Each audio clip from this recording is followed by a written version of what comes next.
All his life, he believed he was an only child. But at the funeral, a secret walked through the door and claimed half his future. The old man died on a Thursday. By Friday, the vultures were already circling. Graham Wexler stood beside the mahogany casket, his expression frozen in that peculiar way grief sometimes wears, not tears, but an exhausted silence. His father, Charles Wexler, founder and CEO of Wexler Agritech, had been larger than life. A lion in a $1,000 suit, fierce in boardrooms and equally unyielding at family dinners. Now he lay cold and perfect, embalmed in a charcoal gray suit, his hands folded over his chest as if in permanent prayer. Graham wasn't praying. He was calculating. He had flown in from Boston the night the old man collapsed. Heart failure, the doctor said. Quick and merciful. For Charles, perhaps. For Graham, it opened a door he had been standing in front of for most of his life, knocking with every achievement, every sacrifice. He had run Charles's overseas division for 7 years. Taken failing branches and turned them profitable. Shaken hands with grimy diplomats in far-off countries. Lived in hotel rooms more than his own apartment. All to prove himself. To be worthy. To inherit. The funeral was small, just family and board members. His mother had passed years ago. No siblings. At least, that's what he'd always believed. Then came the reading of the will. It happened the next morning in the towering Wexler estate, a marble-laden palace on the edge of Greenwich. The lawyer, Mr. Devlin, wore an expression that Graham couldn't read. His voice, however, was steady. To my son, Graham Alexander Wexler, he read, I leave 50% of my shares in Wexler Agritech, along with the house in Boston and full rights to the charitable trust. Graham's chest swelled. Not just with pride. Relief. He had done it. And to my other son, Eli Thomas Gaines, Devlin continued, without looking up, I leave the remaining 50% of my shares, and the title of co-CEO, as outlined in the attached succession plan. Graham blinked. Your what? Devlin looked at him now, apologetic. Your brother, Mr. Gaines. He has been notified. He should be arriving shortly. It was as if the air had turned into glue. Graham couldn't breathe. His throat tightened, not with grief now, but disbelief. He stood up. There must be a mistake. My father didn't have another son. Devlin cleared his throat. I assure you, the paternity is verified. Mr. Gaines was born in 1987. His mother, Clarissa Gaines, worked for your father briefly. There was a legal agreement at the time to keep the matter private. This is insane. Graham's voice cracked. He never said a word. Charles made his decision. He wanted both his sons to lead the company. The doorbell rang. Graham turned, his jaw set like stone. He walked to the wide entryway and opened the door. A man stood there in faded jeans and a leather jacket, holding a duffel bag. His eyes were piercingly blue, almost identical to Charles's. He looked about 35, though something in his posture spoke of harder years. He smiled, uncertainly. Hi. I guess. I'm your brother. Graham didn't move. The man stepped inside anyway, glancing around the polished foyer like a stranger in a museum. Name's Eli. Graham crossed his arms. Where the hell have you been? Eli gave a shrug. Living. Working. I didn't even know about him until 3 months ago. Got a letter. Said I might be in a will. I thought it was a scam. Well, it's not, Graham muttered. Yeah, Eli said, looking past him toward the portraits on the walls. I figured that out when a lawyer flew to Montana and handed me a DNA test. Montana. Of course. Charles had once bought land there. A place he went in summers, alone. Graham had thought it was for hunting. Silence fell like winter snow. Devlin reappeared in the hallway. Shall we continue? Graham didn't answer. He was staring at Eli, at the half-smile and calloused hands.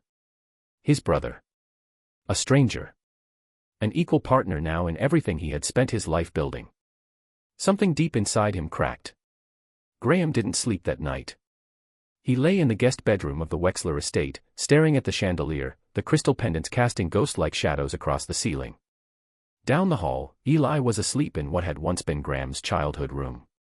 A stranger under his father's roof. A stranger with half his company. He tried to keep his face neutral during the rest of the will reading, but the rage beneath his skin had been volcanic. Every clause, every detail Charles had dictated from beyond the grave sounded like betrayal. Like a slap in the face to a son who had given up his 20s to boardrooms and red ice across continents. At breakfast, Graham found Eli sitting at the long oak table in the sunroom, sipping coffee like he'd always belonged there. "Morning," Eli said, lifting his mug. Graham sat without a word. The maid brought him coffee, and he stirred it with silent fury. The house, usually managed like a luxury resort, now felt like a stranger's estate. Foreign. "I read about the company last night," Eli said casually, as if discussing a football team. "Didn't realize how big it was." "You run the whole overseas side." "I built the overseas side," Graham corrected coldly. Eli nodded. "Seems like you've done well." Graham eyed him. "You have no business being here." Eli leaned back in his chair, still calm. "Yeah, I figured you'd feel that way. You think you can just walk in, claim a title, and, start making decisions. You don't even know what we do." Eli didn't blink. "You're right. I don't. But it's not like I asked for any of this. Your father, our father, made his decision." Graham slammed his cup down, splashing coffee. "Don't you dare talk about him like you knew him." Eli's expression hardened. "I didn't. And whose fault is that?" The silence was thick, neither of them backing down. Outside, the autumn leaves rattled in the wind, trees shivering under a cloudy sky. "You came here for the money," Graham said. "Don't pretend otherwise." Eli gave a dry laugh. "I came because he asked me to. In a letter. He said I had a right to know. A right to choose. I didn't ask for a share of your empire. But you're keeping it." Eli met his gaze. "Would you have walked away?" Graham said nothing. They sat like that for minutes, two men shaped by the same blood and nothing else. Later that day, the board convened for an emergency meeting. It was held in the glass conference room at Wexler Agritech headquarters, a sleek modern building overlooking the Hudson. The skyline stood behind them like silent judges. 12 members. Some allies, some opportunists. Graham presented a composed front. Tailored navy suit, precise words. He outlined a transitional leadership plan, assuming full control, assuming they would want continuity, certainty. Then Eli walked in, 5 minutes late. He wore a plain black blazer over a wrinkled shirt. No tie. His boots were dusty. But his face bore the Wexler look. That quiet confidence. And when he spoke, his voice was firm. "I know I'm not who you expected. I'm not here to make enemies. But I'm not a figurehead either. If I'm going to lead, I'll do it the right way, by learning, listening, and earning your trust." There was a pause. Someone coughed. A few of the older members exchanged looks. Eli had struck a nerve, not with business acumen, but sincerity. The kind Graham's polished pitch lacked. Afterward, one of the directors, a woman named Lorraine Marks, who'd known Charles for 30 years, pulled Graham aside. "Your father once said you were the hammer," she said. "But sometimes a company needs a bridge." Graham felt something in his chest twist. Eli wasn't just a threat. He was a mirror. One reflecting everything Graham had never been allowed to be, soft-spoken, honest, uncalculated. Human. And for the first time, Graham understood the real challenge ahead. It wasn't winning back the board. It was surviving the slow unraveling of everything he thought he knew. 3 weeks passed. In the business world, it was a blink. But for Graham, it felt like drowning in molasses, slow, suffocating, and inevitable. Each day, he arrived at Wexler Agritech's tower with the sharpness of routine, greeted by secretaries who avoided eye contact a little more than before, analysts who smiled a second too long at Eli in meetings. Eli had been shadowing every department, asking questions with annoying humility. He sat through budget reviews without comment, then stayed late with floor managers. He wasn't just pretending to care. He did care. That was the problem. He didn't just look like Charles, he acted like him, too. But where Charles had demanded loyalty through fear, Eli won it through presence. Genuine. Grounded. And in a company tired of legacy pressure and icy leadership, that was a dangerous kind of charisma. Graham could see it. Every board member's quiet curiosity. Every department head who offered Eli unsolicited insights. The way the staff smiled around him, as if they hadn't spent a decade surviving Graham's demanding standards. One afternoon, Graham sat in his glass-walled office, watching the city pulse beneath him. Eli entered without knocking. "We need to talk about the new South American distribution contract," Eli said. "I already approved the terms," Graham replied, not looking up from his screen.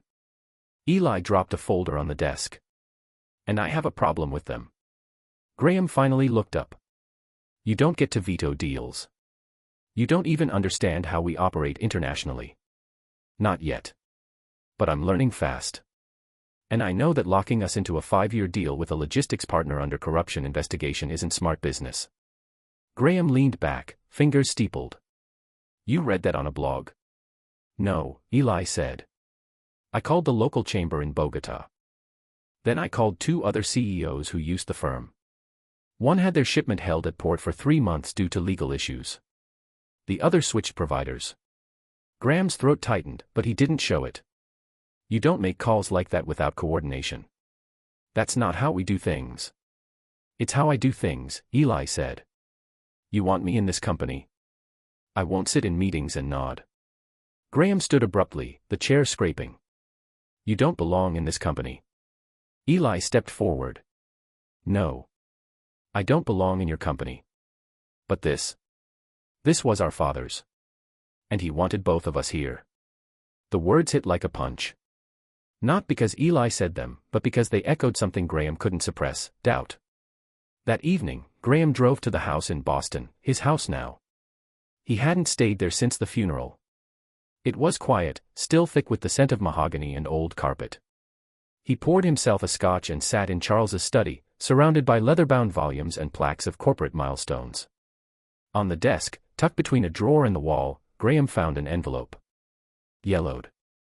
Untouched. His name was scrawled in his father's unmistakable script. Inside was a letter. "Graham.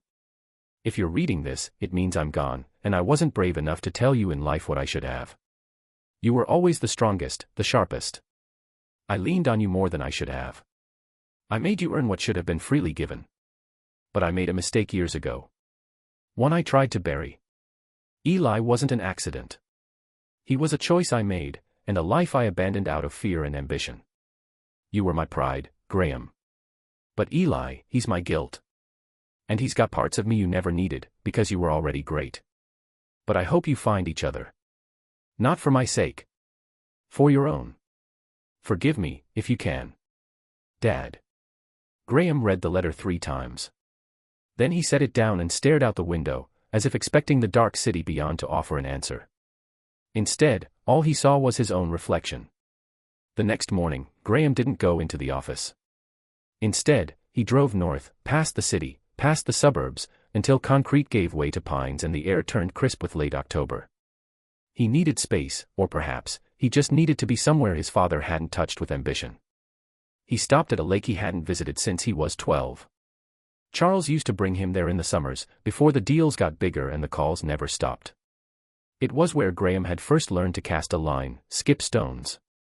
He sat on a weathered bench and stared out at the still water. The letter was folded in his coat pocket like a weight. He didn't cry. He didn't know how anymore. But the ache in his chest was a kind of grief he hadn't felt at the funeral. Not for the father who died, but for the men he never knew. And maybe for the son he might have been. When he returned to the office 2 days later, things had changed. Lorraine Marks had called an impromptu strategy meeting. Not unusual. What was unusual was that Eli was leading it. Charts filled the wall monitors. A presentation Graham hadn't seen. Eli was walking the board through a proposed restructuring of the company's supply chain, cleaner sourcing, faster logistics, higher profit margins within 18 months. Graham stood in the back, watching silently. When Eli noticed him, he didn't falter. He kept talking, poised and clear. And the room was listening. Afterward, Graham cornered Lorraine. "You didn't run this by me." She gave him a measured look. "You've been absent. For 2 days." Graham, she said softly, you've been absent for longer than that.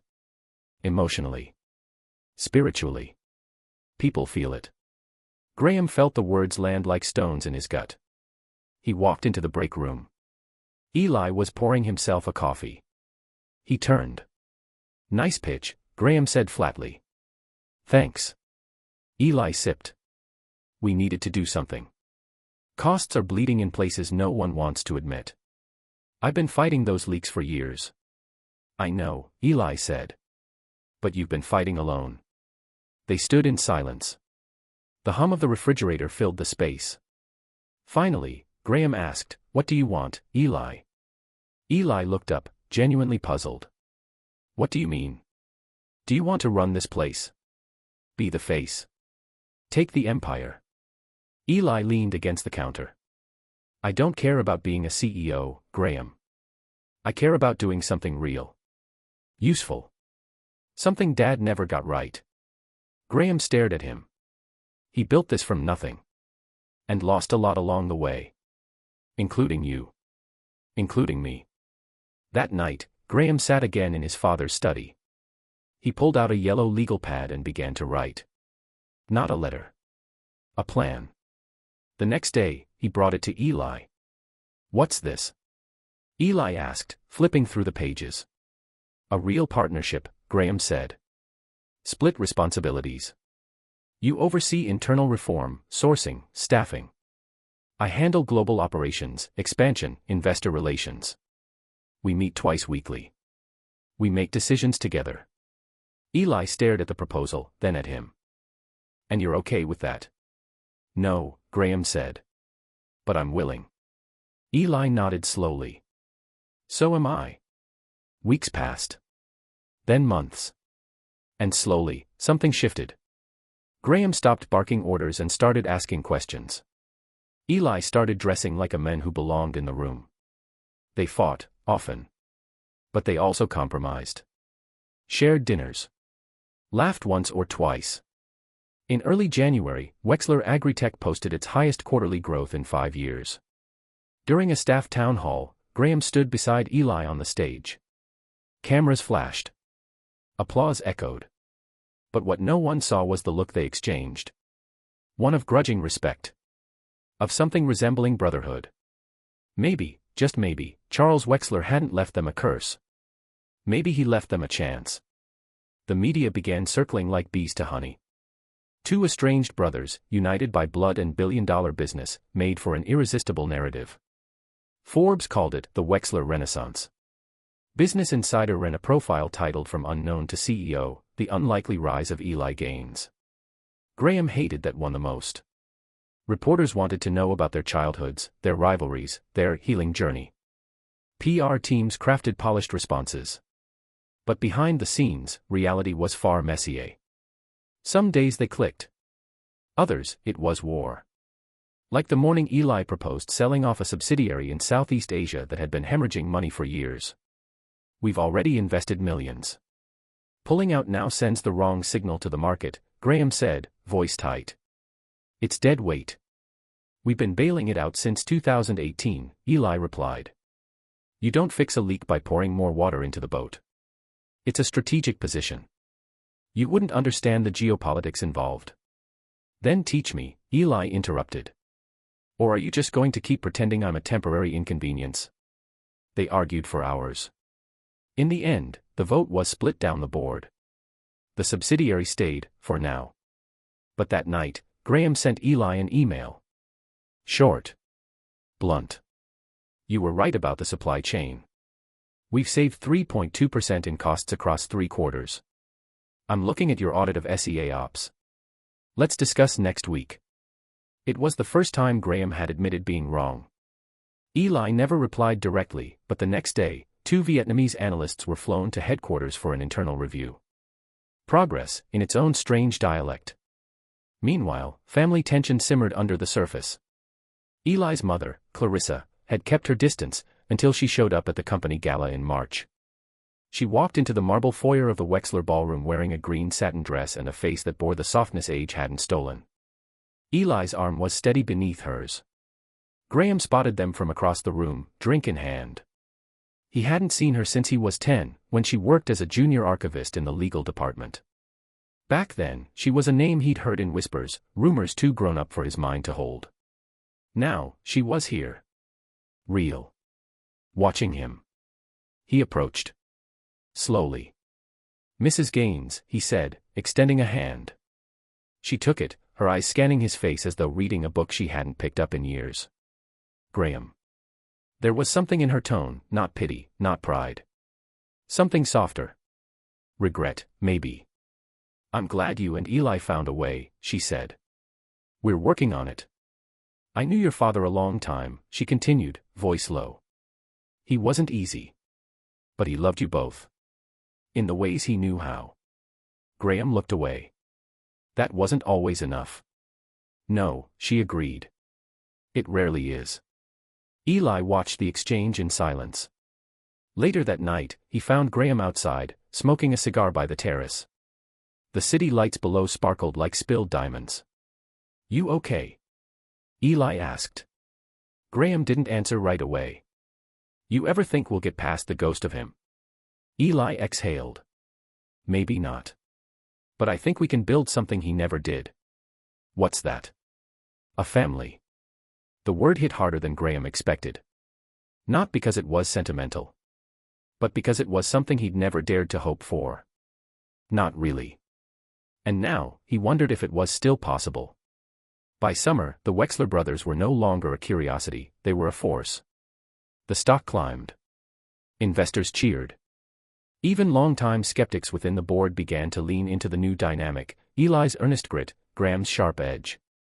They had become a kind of unspoken balance, the push and pull that Charles had never managed alone. But peace was never permanent. The storm began with a rumor. A journalist from the Financial Tribune contacted their office requesting a comment on an upcoming exposé about Charles Wexler's early business dealings. Specifically, land acquisitions in Louisiana during the late 90s, farmland sold under duress from local families, pushed out by shadow corporations later traced back to Charles's holding company. "It's all legal," their head counsel said. "Aggressive, but legal." "Doesn't matter," Eli replied. "If it looks like exploitation, we'll get crucified. Especially now, when we're pushing sustainable practices." Graham stood at the window, jaw tight. "This is who Dad was. You think I don't know the games he played?" Eli paced. "Then we need to get ahead of it. Apologize. Make amends. Reach out to those families. We have to own it." Graham turned sharply. "We do not apologize for things we didn't do. That's blood in the water. Every lawyer in the country will be circling with a class action within days." Eli stepped closer, eyes fierce. "It's not about blame. It's about integrity. You don't understand how this works." "No, Graham. You don't understand what people want anymore." The meeting ended with a slammed door.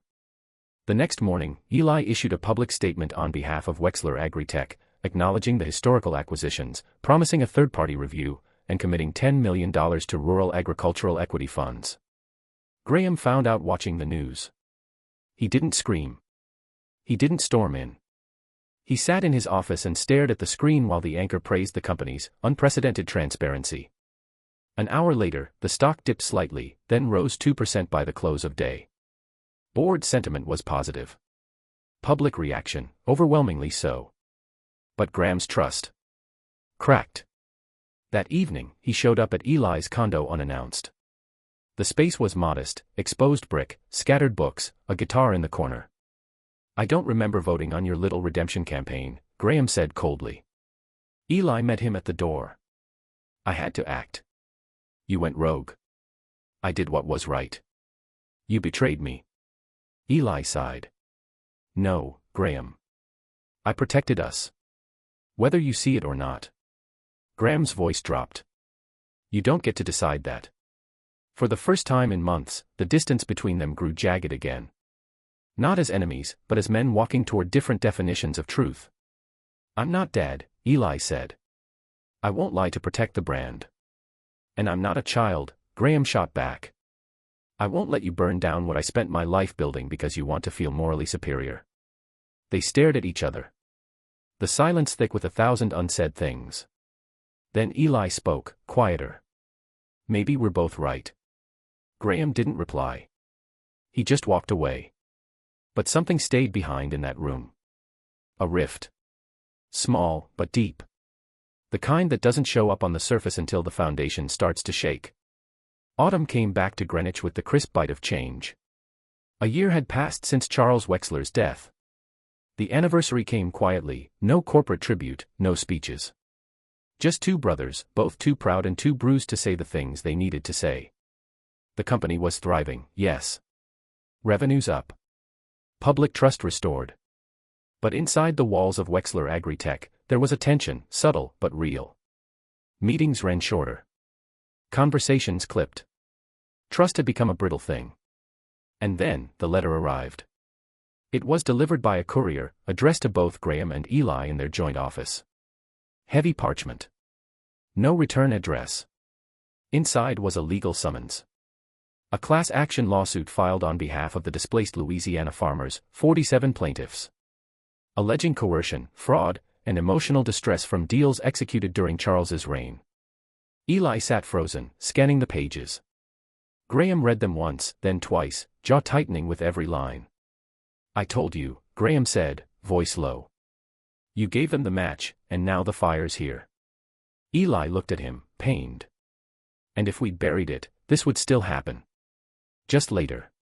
And worse. But Graham wasn't listening. He stood, pacing, pulling at his collar like it was strangling him. This was his nightmare, his empire smeared in legacy guilt. Headlines.